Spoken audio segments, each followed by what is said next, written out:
You're watching The Legal Breakdown. Glenn, as we await the highly anticipated mini trial that's happening in D.C. ahead of the November election, Donald Trump seems to have just issued his last gasp to make sure that that doesn't happen. Can you explain what he just did in court? Yeah, Brian, Trump and his lawyers desperately do not want Jack Smith to file what has been called an oversized motion, 180 pages. It's due in court on September 26th, and it will include all of the evidence of Donald Trump's January 6th crimes. And Donald Trump's team just filed something which, not surprisingly, reads, again, like a 2 a.m. unhinged social media post from Donald Trump. They said, Judge Chutkan, do not let special counsel Jack Smith take this, quote, lawless action of disclosing all of Donald Trump's crimes in this upcoming oversized motion, certainly not before the election. They call this proposed 180-page filing a monstrosity.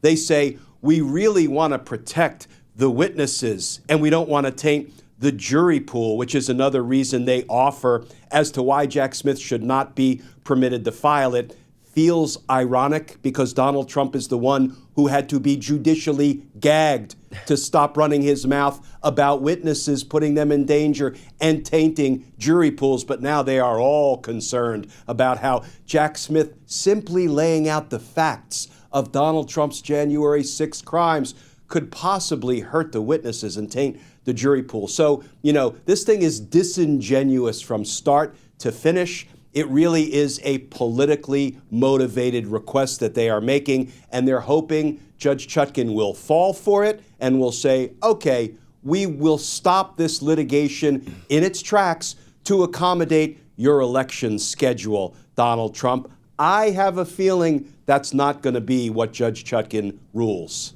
Glenn, isn't the ultimate irony here that the reason that we're doing this whole mini hearing in D.C., this mini trial in D.C., to determine what does or doesn't fall under the umbrella of presidential immunity, because Donald Trump's own appointed Supreme Court members decided to issue that ruling on his behalf. And so that's the whole reason that we're here in the first place. Yes, and if irony were still a thing in 2024, this would be quite ironic. Yeah. Donald Trump got what he asked for. Presidential immunity. And what the Supreme Court said is, okay, Donald, for us to decide which acts that you undertook, which crimes that you committed in furtherance of your corrupt scheme to retain the power of the presidency after losing a presidential election, which ones were official acts of the presidency of the United States, such that you can't be prosecuted for them, we will grant you immunity, and which ones were not the official acts of the President of the United States. Spoiler alert, most of them were not official acts of a president. But you want it, Donald, you got it. The Supreme Court said, here's how we're going to go about figuring that out. We're going to return the case to Judge Chutkan. We're going to direct her to hold this, in essence, mini trial, not precisely a mini trial, but hold a hearing where she looks at all of the facts and circumstances that she needs to get from the prosecutors so she can, look at them, decide whether they were official or not official, and make her immunity rulings accordingly. Donald Trump asked for it, and now that he got it, he's screaming bloody murder that he doesn't want it. So, yes, Donald Trump wants it always, and at the end of the day, he's probably not going to get this one. Glenn, I want to point your attention to one part of this motion submitted by the Trump team. So Trump cites the unwritten 60-day rule as follows. Former FBI Director James Comey says we avoid taking any action in the run-up to an election if we can avoid it. So this is Donald Trump invoking James Comey, who famously made comments about Hillary Clinton in the lead up to the election, which is in part what helped Donald Trump win in 2016. Is he just trolling us at this point? And so that's the first question. The second is, will Judge Chutkan's election calendar bend to the whims of Donald Trump's electoral calendar, considering this prosecution is already well underway? Yes, Donald Trump is trolling us, trolling Judge Chutkan, and we are living in the legal upside down. Two, I was in court not once but twice and saw Judge Tanya Chutkan say point blank, my case, this case, will not yield to a political election cycle. So this argument will get no traction. And Brian, third, the 60-day rule. Here is what the 60-day rule proposition stands for.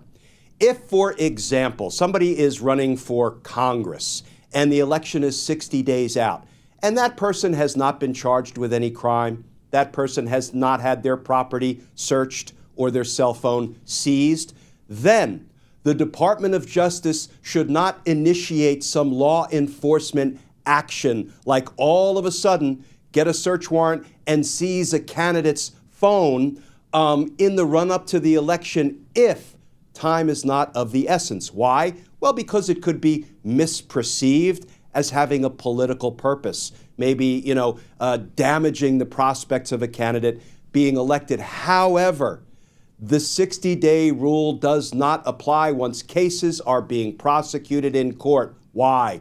Because DOJ, the FBI, and the federal prosecutors have complete discretion over the timing of taking a law enforcement action when there is no criminal case up and running. There is no prosecution ongoing in court. But once charges are brought, guess what? The judiciary doesn't have a 60-day rule. They will continue to move their case expeditiously through the system as they are required to do. And as Judge Chutkan said, it does not depend on or bend to an election cycle. So the 60-day rule has absolutely no application, and Trump and his lawyers know that. And finally, Glenn, as we head toward this mini trial, barring some cataclysmic event that prevents it from actually happening, barring some dilatory tactic by Donald Trump that prevents it from happening, at least before the election, I'm sure that there are people watching this who don't remember why this is even important or who don't know what this is. Can you give some insight into why this is important? Brian, the reason this is important is because it's kind of all on the line right now. Donald Trump committed lots of crimes. He really, in substance, hasn't denied that he's committed crimes. He's just saying he wants immunity. He wants the Supreme Court to allow him to get away with those crimes. He committed crimes to try to steal a presidential election from the American people. He tried to override the expressed will of the American voters. And the Supreme Court, unfortunately, ruled that parts of the Constitution are actually unconstitutional, and they bestowed immunity on a president for certain crimes. And now Judge Chutkan has to decide which crimes survive the Supreme Court's horrific ruling and Donald Trump can be prosecuted for in connection with trying to steal the 2020 election, and which crimes can he not be prosecuted for. And this little hearing that hopefully will be underway very soon after Jack Smith files his 180-page oversized brief disclosing all of the evidence of Donald Trump's J6 crimes. Hopefully it will move forward, we will get some clarity, and Donald Trump will be held accountable for at least some of the crimes he committed against the American people in his determination to unlawfully retain the power of the presidency. I mean, for gosh sakes, we're coming up on another presidential election. We don't even know about the crimes Donald Trump committed to try to steal the 2020 election, and it's high time we get some transparency into that.